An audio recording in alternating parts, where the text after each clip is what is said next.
ఇక కాంగ్రెస్ పాలకులు పేదలకు నిల్వనీడ లేకుండా చేస్తున్నారు.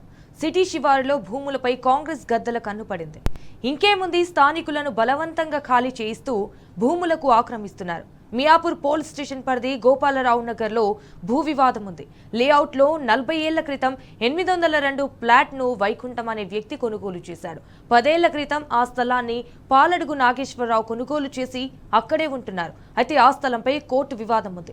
ఈ క్రమంలో కాంగ్రెస్ నేతలు ఇటు అండదండలతో గుండాలు రెచ్చిపోయారు.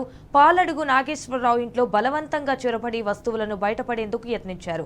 అయితే ఆ క్రమంలో తీవ్ర వాగ్వివాదం జరిగింది. కాంగ్రెస్ నేతల దౌర్జన్యం గురించి బాధితులు పోలీసులకు ఫిర్యాదు చేశారు.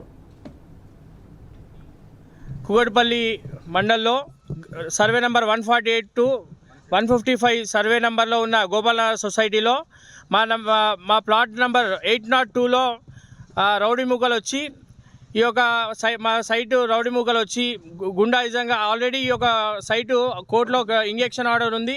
కోర్టులో కేసు నడుస్తున్నప్పటికీ రౌడీ మూకలు వచ్చి కొంతమంది కబ్జాదారులు వచ్చి కబ్జా చేయడానికి యత్నిస్తున్నారు. ఆల్రెడీ మా వాచ్మ్యాన్ని బయటకి తోసేసి దొబ్బేసి వాచ్మ్యాన్ ఒక సామాన్లన్నీ కూడా వంట సామాన్లు అది తినే పదార్థాలన్నీ కూడా బయటపడేసి దౌర్జన్యంగా మీదకి వచ్చి కొట్టడానికి వచ్చి వాచ్మ్యాన్ ఉంటే నువ్వు ఇక్కడ ఉంటే చంపేస్తామని చెప్పేసి బెదిరిస్తున్నారు.